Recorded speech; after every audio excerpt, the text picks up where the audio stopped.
Hello guys, welcome back to my channel. So in this video we will be discussing about true and false. सिर्फ true and false मैं discuss नहीं कराऊंगी, मैं आपको पूरा question का मतलब बताऊंगी और ट्रू और फॉल्स के साथ पूरी इसकी थ्योरी, पूरा जो उसका कॉन्सेप्ट है ये बताऊंगी कि भाई ट्रू क्यों है और फॉल्स क्यों है। तो आई होप आपको ये वीडियो पसंद। चलिए क्वेश्चन के साथ शुरू करते हैं। पहला हमारा क्या कह रहा है, the problem of how to produce inverse choice between consumer goods and capital goods. अब भाई हाउ टू प्रोड्यूस का मतलब क्या होता है, टेक्निक। हाउ टू प्रोड्यूस का मतलब होता है कि हम किसी चीज को कैसे प्रोड्यूस करें, ठीक है। इसका मतलब ये है कि हमें कौन सी टेक्निक ऐसी लगानी है कि हम किसी जो है गुड को प्रोड्यूस करें। इसका मतलब ये नहीं होता कि कंज्यूमर गुड्स और कैपिटल गुड्स इसमें आ जाते हैं, ठीक है। ये या तो हाउ टू प्रोड्यूस में आएंगे या फिर व्हाट टू प्रोड्यूस में आएंगे या फिर फॉर होम टू प्रोड्यूस में आएंगे। और हाउ टू प्रोड्यूस में ये दोनों तो आ नहीं सकते, तो आप जो है कॉमेंट सेक्शन में बताएंगे कि किस में आएंगे, ठीक है। तो इसलिए अब हाउ टू प्रोड्यूस, अब आप एग्जाम्पल ले लीजिए कि फॉर एग्जाम्पल, हाँ, जो आपकी मम्मी जो है वो अब किचन में है, अब उनके पास सब कुछ है। फॉर एग्जांपल उनको पाव भाजी बनानी है, उनके पास सब कुछ है, लेकिन उन्हें ये नहीं पता कि कौन सी टेक्निक का यूज करना है। फ्राई करना है, उसको रोस्ट करना है, उसको बॉईल करना है या उसको स्टीम करना है, ठीक है। तो उनको नहीं पता है उनको कैसे बनाना है। तो इसका मतलब उनको ये नहीं पता है कि उनको कौन सी टेक्निक उनको लगानी है कि जो है एक particular kind of a thing वो जो है बना सकें, ठीक है। तो इसलिए हाउ टू प्रोड्यूस किस चीज से डिराइव होता है, टेक्निक से डिराइव होता है। तो ये फॉल्स हो गया, ठीक है। सेकेंड पॉइंट देखते हैं, economy always operate on PPF. अब भैया पीपीएफ बन गया है, ठीक है, पीपीएफ बन गया है। अब हमें ये देखना है कि जो इकोनॉमी है, फॉर एग्जांपल इकोनॉमी हमने यहाँ पे पॉइंट एफ पे लगा दी और एक इकोनॉमी हमने यहाँ पे पॉइंट ई पे लगा दी। अब देखिए कि ये जो पॉइंट एफ है, जरूरी तो नहीं है कि पॉइंट ई तक पहुंच नहीं सकता, या फिर थोड़ा सा अंदर जो है कहीं पे भी जो है लाई नहीं कर सकता। वो लाई करेगा, क्योंकि ऐसा नहीं होता हमेशा कि हमेशा हम प्रॉपर यूटिलाइजेशन करते हैं रिसोर्सेज का, ऐसा जरूरी नहीं होता है, ठीक है। हम उसका कम भी यूटिलाइज करते हैं और ज्यादा भी यूटिलाइज करते हैं। तो ये पॉइंट ई पर भी लाई कर सकती है और पॉइंट एफ पर भी लाई कर सकती है। बाहर तो कहीं जाएगी नहीं, कहीं अंदर ही रहेगी। तो ऐसा हमेशा नहीं होता कि हम जो है जो अपनी रिसोर्सेज का प्रॉपर यूटिलाइजेशन करें। तो इसीलिए हमेशा पॉइंट एफ पर नहीं आएगी, पॉइंट ई पर या फिर कहीं और भी आ सकती है अंदर, इसके अंदर, ठीक है।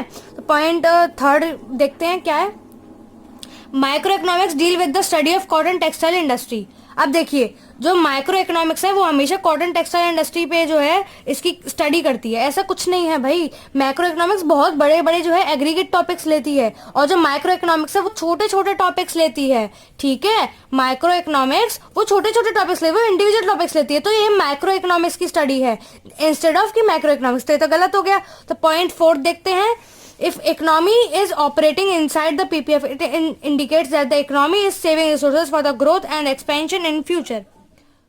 तो ये क्वेश्चन क्या कह रहा है कि ये जो पीपीएफ है, ये अगर कहीं पे पीपीएफ बना लिया, अगर ये कहीं पे पॉइंट के अंदर जो है लाई कर रहा है, पॉइंट ई हम इसका नाम दे देते हैं, अगर ये कहीं पे ई पे जो है लाई कर रहा है, इसका मतलब ये है कि जो इकोनॉमी हमारी वो फ्यूचर के लिए जो है रिसोर्सेज को जो है सेव कर रही है ना। वो अंडर यूटिलाइजेशन नहीं कर रही है, वो उनको बस सेव कर रही है रिसोर्सेज को कि भाई सीधी सी बात है हमें फ्यूचर में भी तो चाहिए होगा, तो फ्यूचर ग्रोथ के लिए हम जो है और एक्सपेंशन के लिए हम इसको यूज करेंगे बाद में। इसका ये मतलब नहीं होता है। इसका मतलब ये होता है कि जो इकोनॉमी है वो जो गिवन रिसोर्सेज हैं, उनके पास जितने भी बचे कुछ रिसोर्सेज हैं उनका वो प्रॉपर यूटिलाइजेशन जो है कर ही नहीं पा रही है, यानी कि उसका जो फुल्ली जो उसका ऑप्टिमम यूटिलाइजेशन होना चाहिए वो उसका हो ही नहीं पा रहा है इकोनॉमी के द्वारा। तो इसीलिए ये गलत हो जाएगा, ठीक है। अभी फिफ्थ वाला देखते हैं, central problems are found only in the developing countries like India and Bangladesh and not in the developed countries like USA. इसका मतलब ये है कि जो यूएसए में है इकोनॉमिक प्रॉब्लम्स होंगी ही नहीं, ठीक है। सेंट्रल प्रॉब्लम्स इकोनॉमी आएंगी ही नहीं, वो सिर्फ डेवलपिंग कंट्रीज लाइक इंडिया और बांग्लादेश में आती है। ये भाई गलत है, बिल्कुल फॉल्स है ये। क्यों? क्योंकि हर एक इकोनॉमी में जो है सेंट्रल प्रॉब्लम्स जरूर आती हैं। मैंने आपको पहले भी बताया हुआ है कि जो ह्यूमन वांट्स है वो अनलिमिटेड होती हैं। तो इसका मतलब ये है कि जो रिसोर्सेज भले ही ज्यादा से ज्यादा हों, लेकिन फिर भी उनका प्रॉपर यूटिलाइजेशन करने के लिए और उनके सेंट्रल प्रॉब्लम्स जो है आती हैं, जरूर आती हैं सेंट्रल प्रॉब्लम्स। भले ही कोई भी इकोनॉमी कितनी भी रिच हो, कितनी भी जो है सक्सेसफुल हो, उनके अंदर जो है सेंट्रल प्रॉब्लम्स की जो इश्यूज होते हैं वो जरूर आते हैं।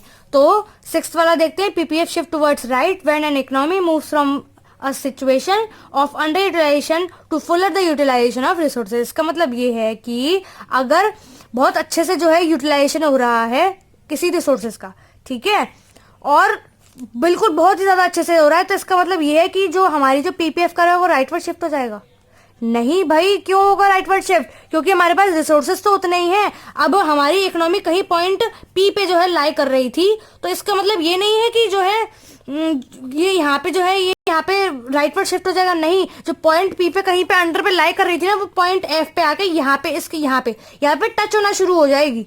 ठीक है, पॉइंट एफ पे आके टच होना शुरू हो जाएगी, लेकिन ये नहीं है कि बिल्कुल राइटवर्ड शिफ्ट हो जाएगा। ठीक है, क्योंकि रिसोर्सेज नहीं बढ़े हमारे पास, बस हमने क्या किया है, जो फुल्ली यूटिलाइजेशन जो रिसोर्सेज का था वो जो हमने अच्छे से करना शुरू कर दिया है। ठीक है, सेवंथ वाला देखते हैं, economy can never operate outside the PPF with the given resources and technology.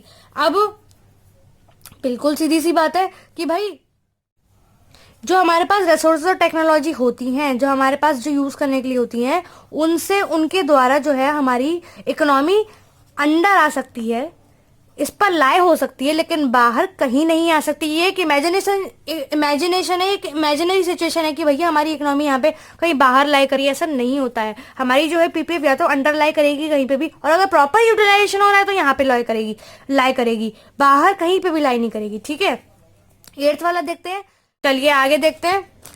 9th वाला, the problem of price determination of a product comes under the preview of macro economics. भाई गलत है। पहली बात तो यह है कि प्राइस डिटर्मिनेशन किस चीज से होता है? डिमांड और सप्लाई से होता है कि नहीं होता है? अगर डिमांड ज्यादा है, सप्लाई ज्यादा है, वगैरह वगैरह, ये तुम आगे पढ़ोगे। तो हमारा ये डिमांड और सप्लाई का जो कॉन्सेप्ट है, ये हमारे माइक्रो में आता है, मैक्रो में नहीं आता। मैक्रो में तो बहुत ही बड़े बड़े कॉन्सेप्ट जैसे कि अनएम्प्लॉयमेंट और इन्फ्लेशन और ये सब चीजें आती है, तो ये मैक्रो का कॉन्सेप्ट तो है ही नहीं, तो ये फॉल्स हो गया। ठीक है, 10th वाला देखते हैं, the growth of resources shift towards the PPF towards right. बिल्कुल सही बात है, हमने पिछले वाले इस वाले पॉइंट में डिस्कस कर लिया है कि अगर हमारे रिसोर्सेज बढ़ेंगे तो हमारा जो है पीपीएफ राइटवर्ड शिफ्ट होगा। अगर हमारे रिसोर्सेज नहीं बढ़ेंगे, सिर्फ प्रॉपर यूटिलाइजेशन होगा, तो या तो कहीं पे अंदर आएगा, और अगर प्रॉपर यूटिलाइजेशन है, बिल्कुल ऑप्टिमम यूटिलाइजेशन होता है, तो यहाँ पे ये टच होता। लेकिन अगर हमारे रिसोर्सेज या फिर टेक्नोलॉजी बढ़ रही है तो हमारा बिल्कुल सही बात है कि पीपीएफ राइटवर्ड शिफ्ट होगा।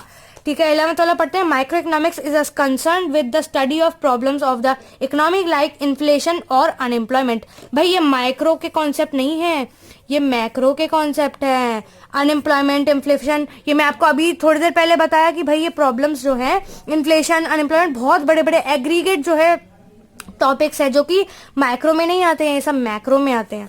ठीक है, 12th वाला देखते हैं, micro economics and macro economics are independent branch of economics. नहीं, दोनों इंटरडिपेंडेंट हैं, फ्री तो ये हो ही नहीं सकते। माइक्रो मैक्रो पे डिपेंडेंट है और मैक्रो माइक्रो पे डिपेंडेंट है। चलिए, इसमें ज्यादा कुछ समझाने वाला नहीं था। 13th वाले पे पढ़ते हैं, the opportunity cost of a machine which can produce only one good is high.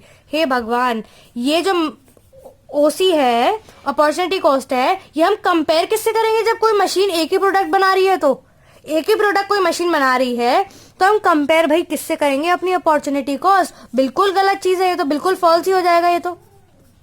ठीक है, बिल्कुल फॉल्स हो जाएगा, क्योंकि हाँ, ये प्रोड्यूस ही एक प्रोडक्ट करिए तो हम कंपेयर तो कर ही नहीं पाएंगे, तो हम हाई और लो की तो बात ही नहीं कर सकते। ठीक है, आई होप आपको ये वाला समझ में आया होगा। 14th वाला देखते हैं, इकोनोमाइजिंग ऑफ रिसोर्सेज। अब देखिए, इकोनोमाइजिंग ऑफ रिसोर्सेज का मतलब होता है प्रॉपर और ऑप्टिमम यूटिलाइजेशन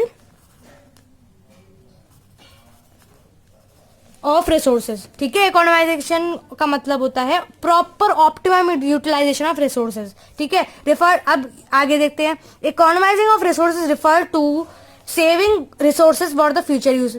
ये बिल्कुल ही गलत है।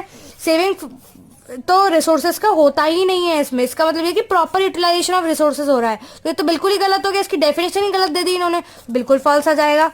No scarcity means no economic problems. बिल्कुल सही बात है, ये कह रहा है, क्योंकि अगर स्कैरसिटी होती है तभी तो हमारे सेंट्रल प्रॉब्लम्स ऑफ इकोनॉमी या फिर इकोनॉमिक प्रॉब्लम्स लाई होती हैं, क्योंकि ये सब चीजें जो हमारी टर्म इकोनॉमी है, इकोनॉमिक्स हम क्यों पढ़ रहे हैं भाई? स्कैरसिटी को हटाने के लिए, है ना। स्कैरसिटी से हम कैसे डील करें, इसलिए हम जो है इकोनॉमिक्स पढ़ते हैं। ठीक है, और अगर स्कैरसिटी नहीं होगा तो कोई इकोनॉमिक प्रॉब्लम नहीं होगी, बिल्कुल सही बात है।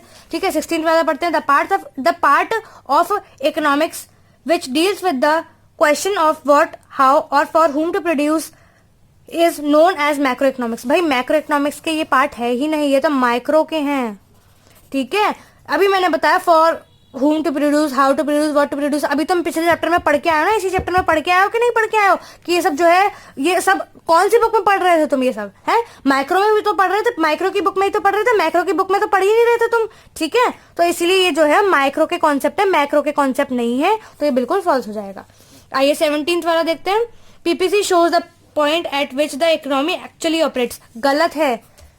क्यों गलत है? क्योंकि ये तो एस्टीमेट दिखाता है, ये एस्टीमेट दिखाता है, बिल्कुल प्रॉपर रिजल्ट्स नहीं देता है। पीपीएफ है ये, ठीक है? अब ये यहाँ पे आए, यहाँ पे आए, यहाँ पे आए, या यहाँ पे लाई करे, ये सब एक एस्टिमेशन दे रहा है कि भैया इकोनॉमी यहाँ पे लाई कर सकती है, ठीक है? या फिर कोई डेफिनेशन दे रहा है किसी चीज की, लेकिन ये एस्टिमेट ही दे रहा है। एक्चुअल में ये चीजें नहीं बता रहा है, क्योंकि हमारा जो डाटा है वो पर सेकंड फ्लक्चुएट होता है, ठीक है? पर सेकंड फ्लक्चुएट होगा तो एक बार का एस्टिमेशन कैसे दे सकते हैं हम, ठीक है? एक्चुअली हम बता ही नहीं सकते, हम सब एस्टिमेट ही दे सकते हैं, ठीक है? आई होप ये आपको ये समझ में आया होगा। If you like this video then give it a big thumbs up and subscribe to my channel, share my video, and yeah, comment down below. If you have any query, then you just can comment down below. And what else to say? Signing off.